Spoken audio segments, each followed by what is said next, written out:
All right. So, let's have you guys start today's class out by talking about what we're going to do. I did just start it. Thanks, Luna, though. You're on it.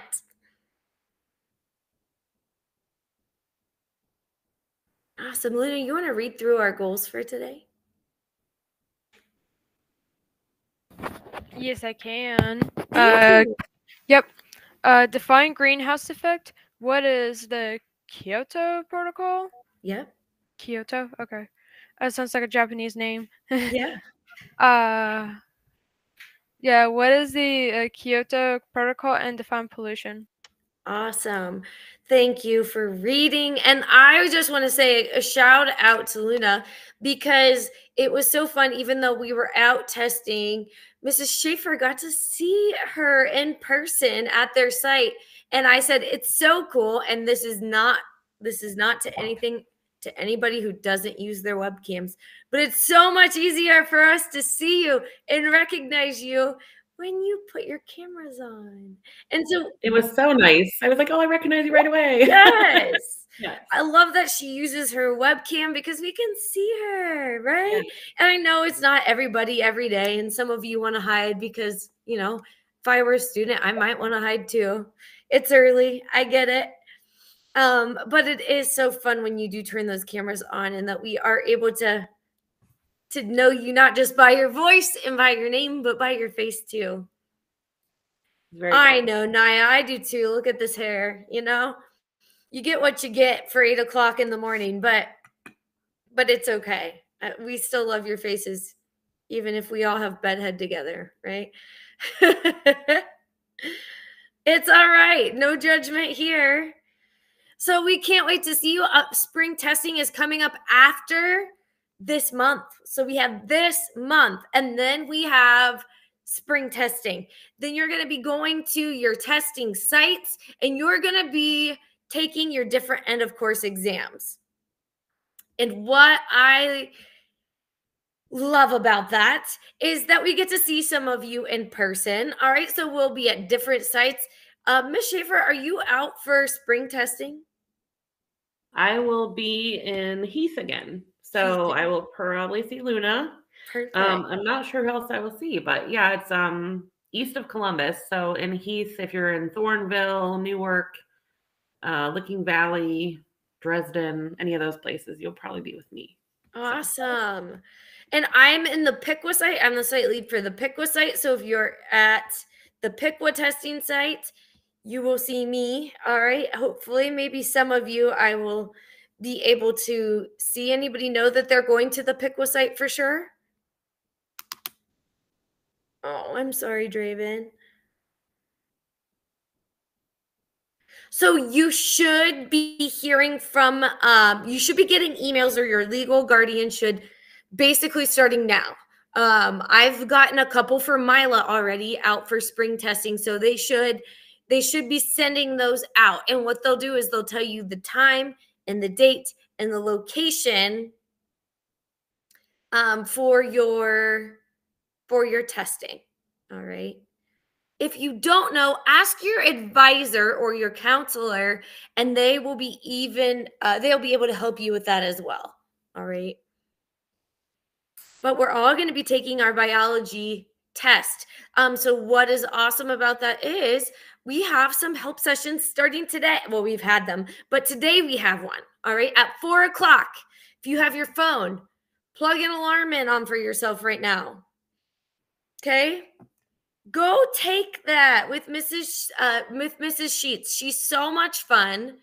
And it's really going to help you feel confident going into your end of course biology test, right? She's going to help you review question types. She's going to help you review content, and she's fun. So 4:00 today, it's an optional thing, but I would say go, and tell her Mrs. Rittenhouse sent you. And I will give you extra credit points. Okay. Awesome. So let's look at global temperatures today. All right. So scientific studies can provide data to people who make decisions. There's one thing I love about our thinking, and that is how our minds work. And I love that we don't have to guess on certain things. And because we can have data and we can see data, we can make decisions or action steps based on data. So this is going to show us, and we're going to see charts and graphs all over your test. All right. I used to get very uncomfortable with graphs because I don't like math. And it just is like a lot of numbers at one time, and it sometimes makes me feel overwhelmed. Does anybody else feel that way? Does anyone else feel that way when they see a graph? Yes. Some of you are with me. All right, so this is what we're going to do. When we see a graph on our page, we're just going to be like, all right. What I love about graphs is we don't have to guess. So what we're going to look is I want to look at this graph right here, and I want somebody to look at the title, and I want somebody to circle what this graph is telling us. Okay, we're not even going to look at any of the numbers below. Cover it up. Somebody read the title. Luna, will you read the title of this graph? Yeah, I can. Atmospheric CO2 Mauna Loa. Your guess is as good as mine. Yeah. Loa. Oh my God, that's hard. Observatory. Perfect. Good job. Atmospheric CO2 at Mauna Loa, I don't know, Observatory. All right, it's a funny name because it's from Hawaii. All right, so this is what my brain does when I get this. I'm like, it's Hawaii. What are we looking at? We're looking at atmospheric CO2 in Hawaii. All right, so I want you to do these things when you see a chart on your test. All right, what am I looking at? I'm looking at the carbon dioxide in the atmosphere. And then we're going to look at the left and the bottom sides. Parts per million. This is what it's measured in. All right, so it's how it's measuring the carbon dioxide. How many carbon dioxide molecules are in a part per million? And we're looking at it over the years. All right, so over the years, now I can make this. What has the carbon dioxide in the air been doing over the years? Does that make sense? Does that make you feel like, yes, literally, how smart do I sound? I sound so smart, and I know nothing. I know nothing about this. I just looked at the graph and I'm like, I sound so intelligent.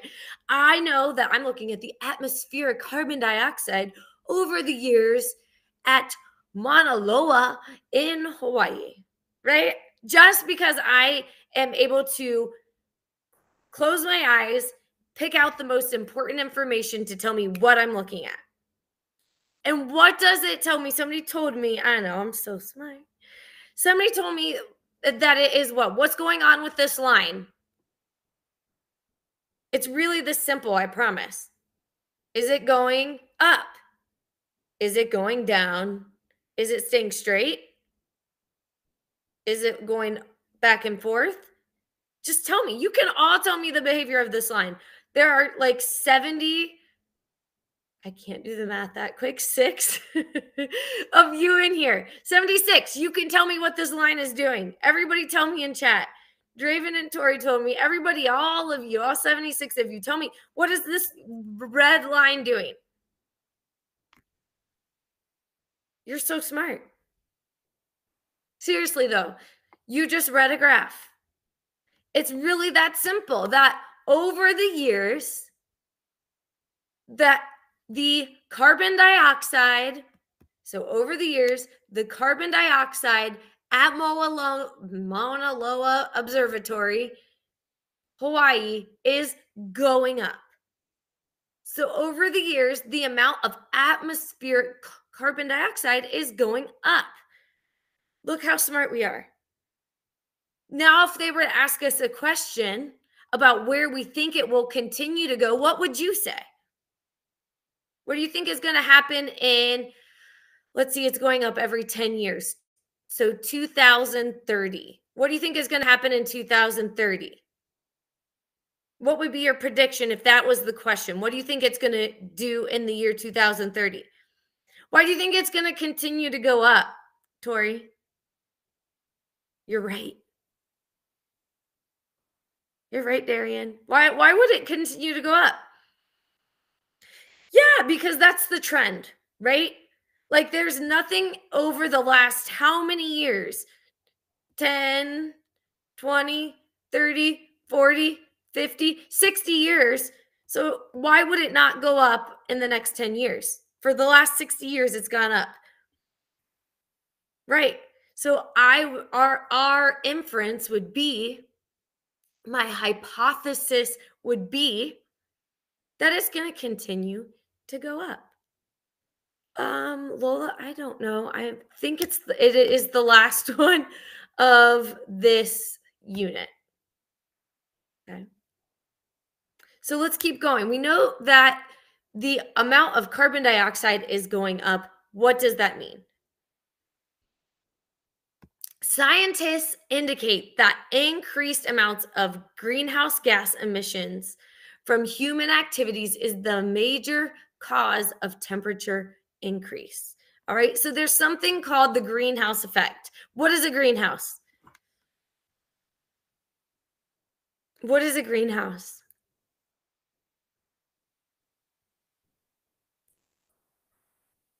A place to grow plants. Yeah, it's not a trick question, I promise. Why do we grow plants in a greenhouse? Like, why don't we just put them outside? Yeah, Katie. Yeah, Draven. Perfect, Grace. Yes, Lola. Yes, Darian. All right, so what happens in a greenhouse is we have we do expose it to the natural environment, but we have a little bit more control, right? It's domed, so it doesn't always get all of the rainfall. It's glass, so it lets sunlight in, but it doesn't let all the sunlight in directly because glass refracts it. Yes. Good. So what does the greenhouse feel like for the most part? A typical greenhouse, do you think it's warm or cold?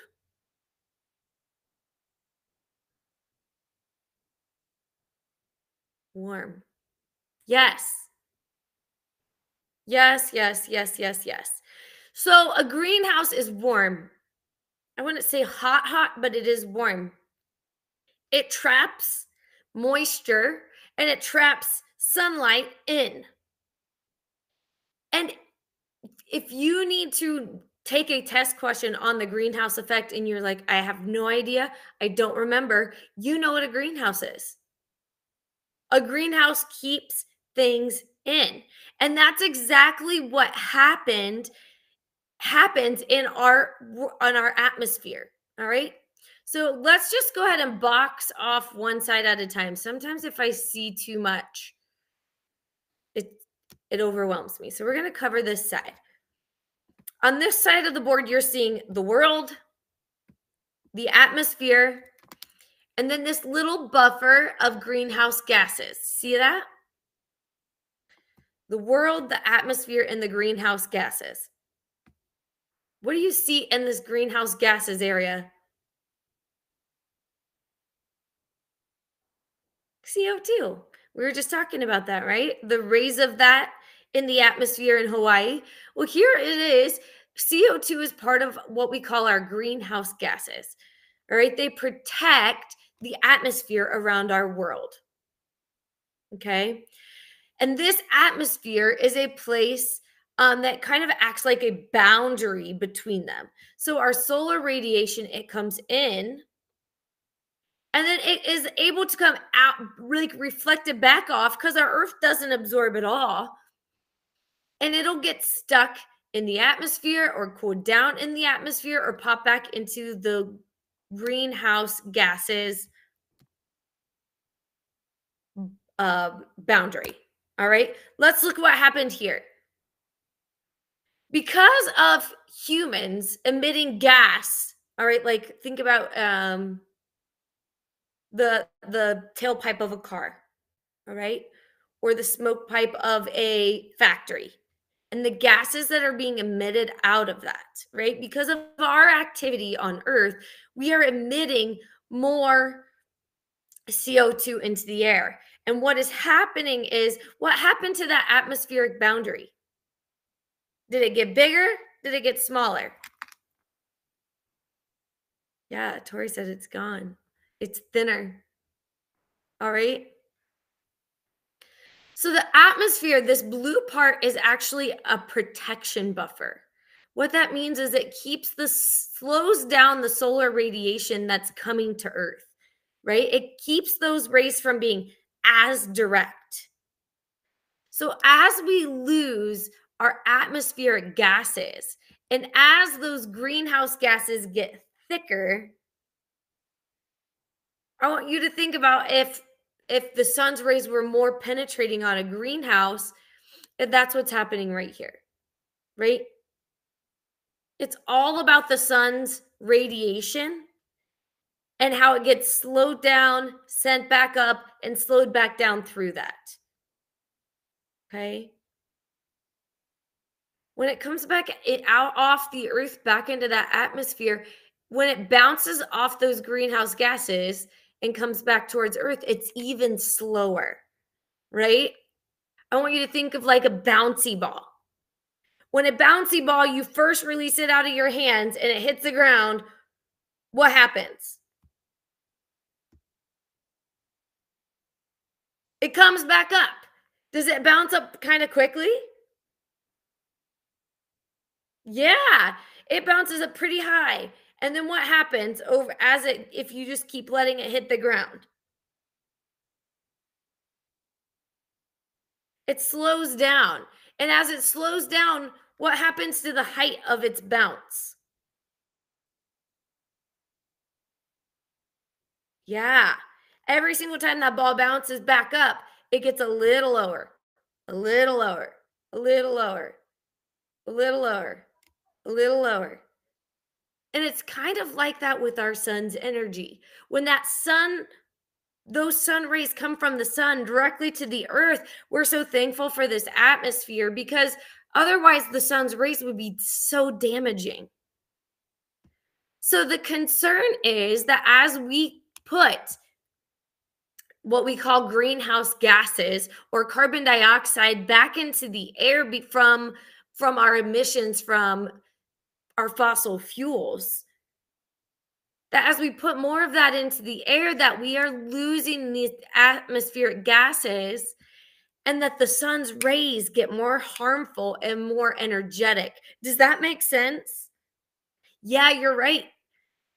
Kind of, Lizzie. I like to think of it as, think about what it feels like in your house on a 90-degree day. All right. Let's say your windows are open, your air conditioning is not on, but it's cool. All right. Then you walk from your house out to your covered porch, right? It might be a little less cool. It might be a little warmer out there, right? But you've still got the roof over you. So it's still protecting you some. And then take another step outside of your patio roof and you feel the 90-degree summer sun hitting your skin. Right? I like the feeling of the sun hitting my skin. But that's kind of showing you what happens.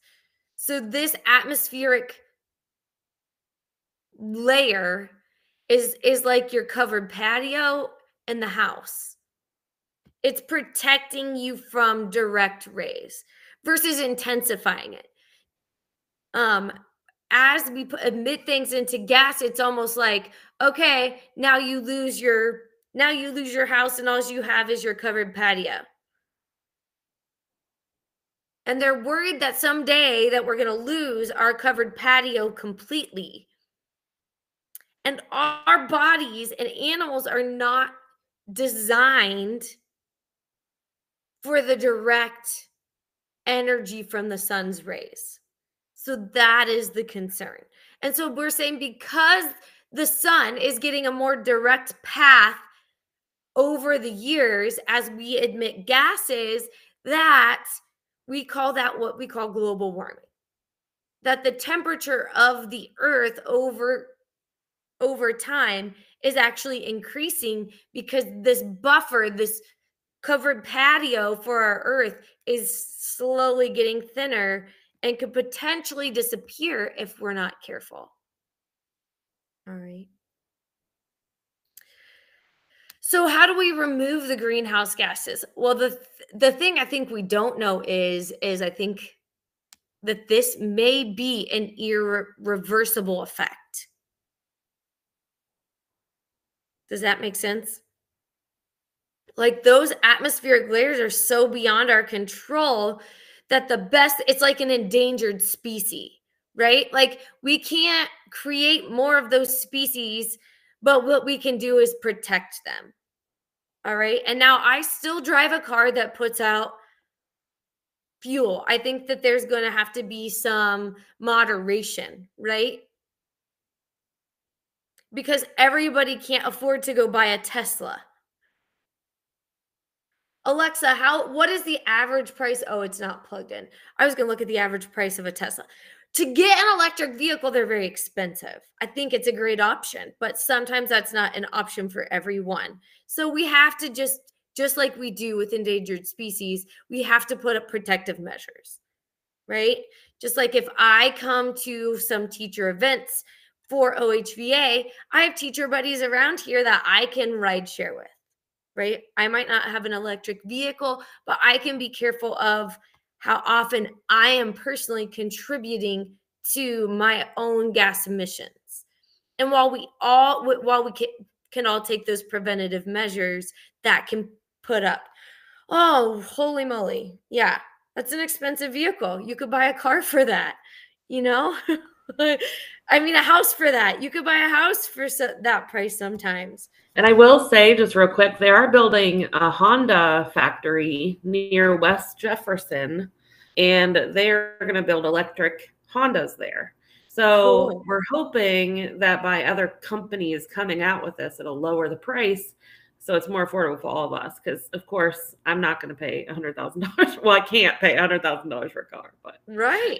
Anyway. Yeah, No, and then the that's batteries, awesome. they're talking about the batteries. The batteries are like, I don't know, 10 grand or something. It's so crazy. So it is. And like areas like Ohio are like, I know like when I go to Columbus, they're set up for like electric vehicles, but in a little farm town like I'm in, there are 0 charging stations for my car. Right. So yeah, there's none either.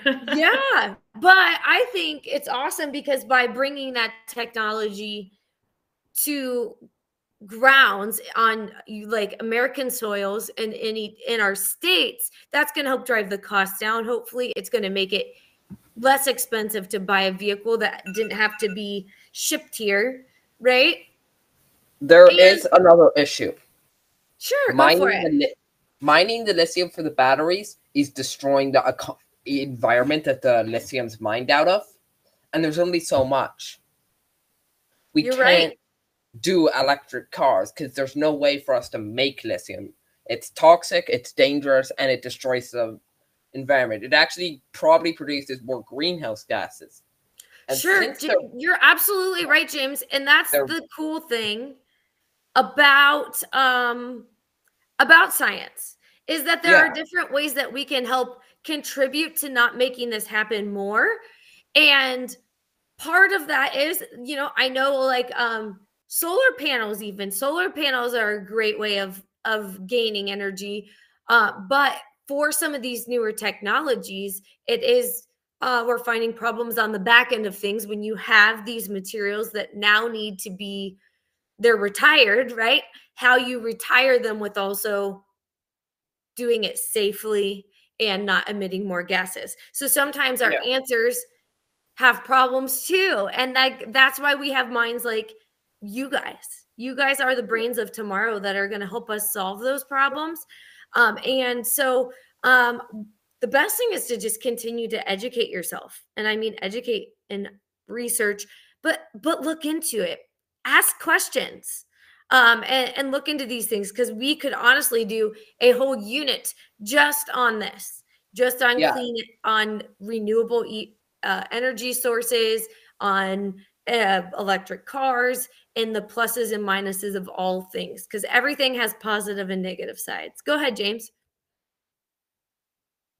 Best car you could get is, some people have been taking it, so you can take either hydrogen or water, and they'll split it into oxygen and hydrogen. I think it's water, and that creates that creates oxygen. It creates the byproduct of clean water, and it's also good for energy. Yeah. There's all kinds of neat processes that we could look into. It's called a fuel cell. Or you do a hybrid car where it's a regular battery, and it's just that battery powers the car, but when you're in traffic, the gas kicks over. That's great. So James is on it. He knows his energy sources. There's so much we could talk about, and I wish we had a little bit more time to do that. Let me just hit the end of this really quick, because the end of class is sneaking up on us. All right. So what are the effects of increased global temperatures? So why do we care about this? Why now? Well, this is some things that we have seen happening. We've seen 10% of our snow cover worldwide decrease. All right. That's actually a pretty big number, considering our poles are significantly glaciers and snow. So that's a significant amount. We've seen glacier retreat. All right. Meaning that our glaciers are getting smaller, and they're melting so that they're just further north. What happens to that water that is in the glaciers? Does it disappear? No. What happens to that water? ends up in the ocean. All Good. one level. Go up. Everyone on the coast, move. Yeah. Our overall sea levels are rising, right? And that is also what we talked about just with animals and endangered species. It also is creating a shrunken habitat for some animals, right?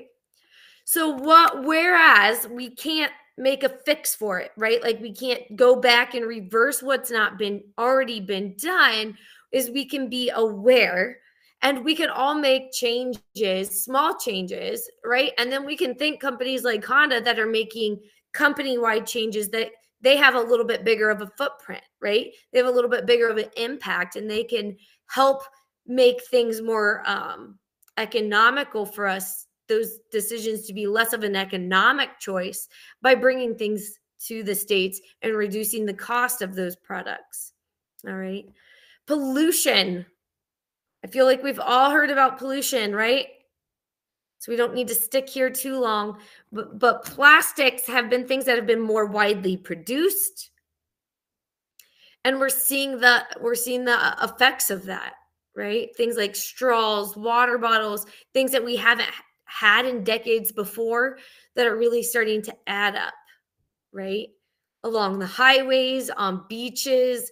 And again, that's destroying habitats and creating issues for our wildlife. Pollution is defined as contamination, right? Contamination just means it's not supposed to be there, right? Like if something it's super sad.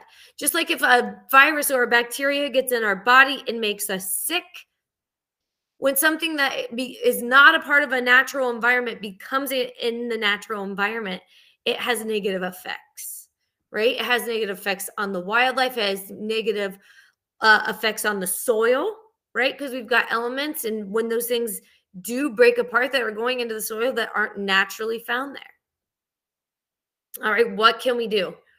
We can work together. The bald eagle is an example of that. We used to never see bald eagles around here. They were on the endangered list.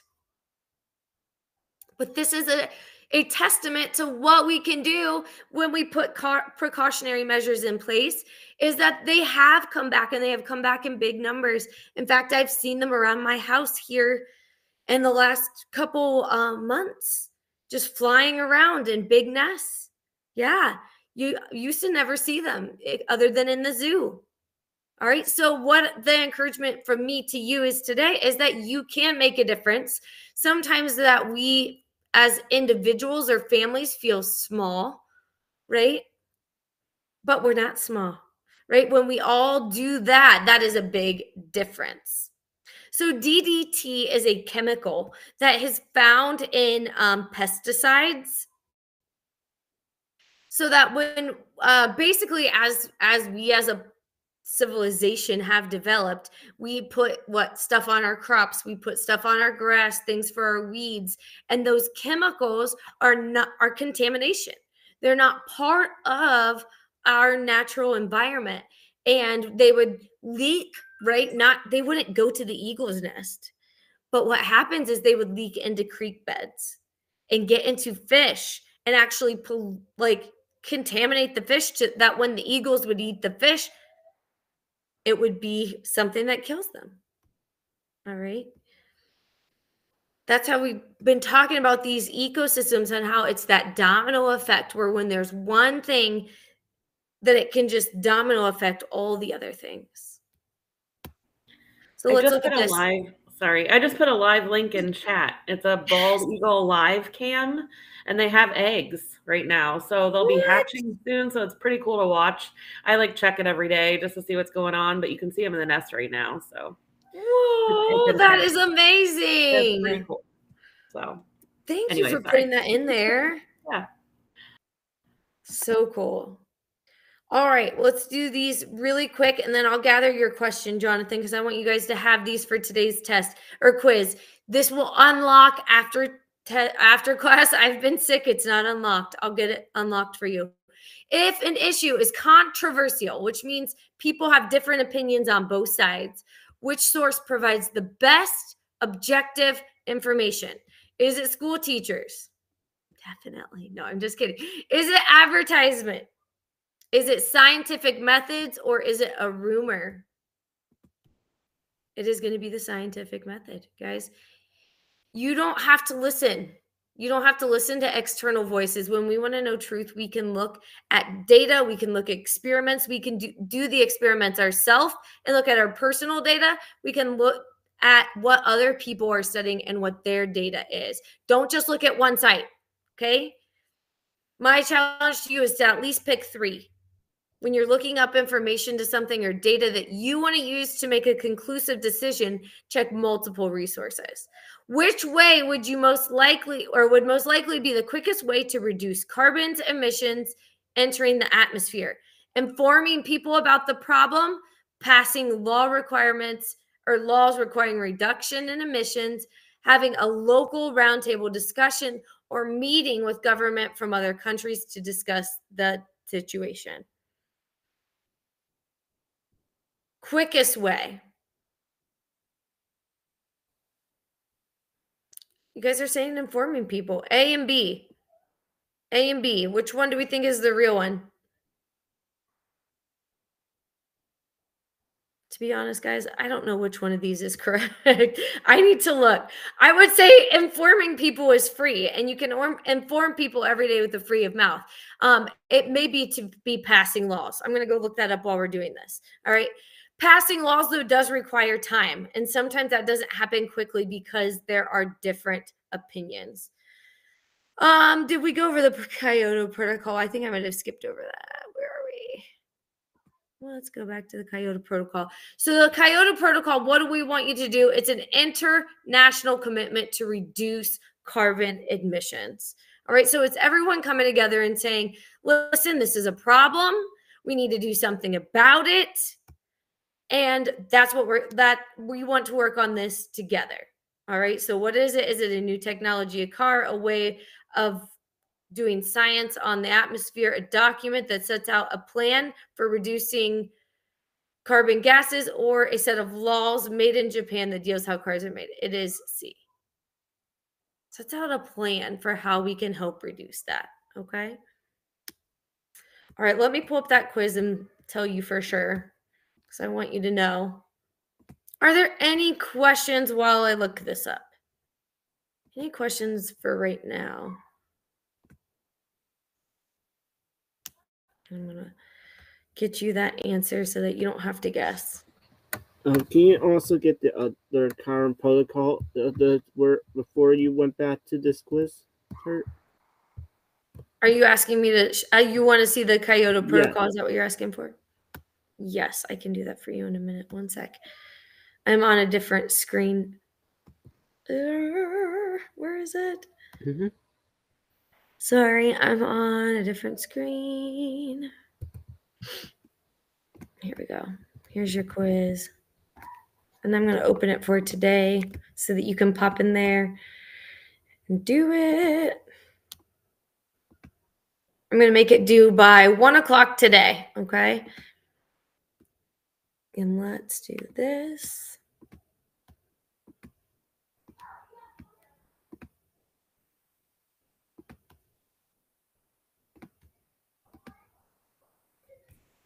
All right, so that should be open now.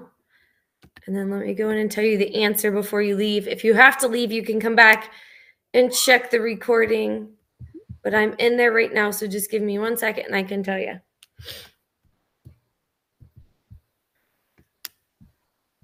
I did not make these quizzes, so I don't always love every question, but you know, that's how it is. Let's do this. I don't see the quiz in my end.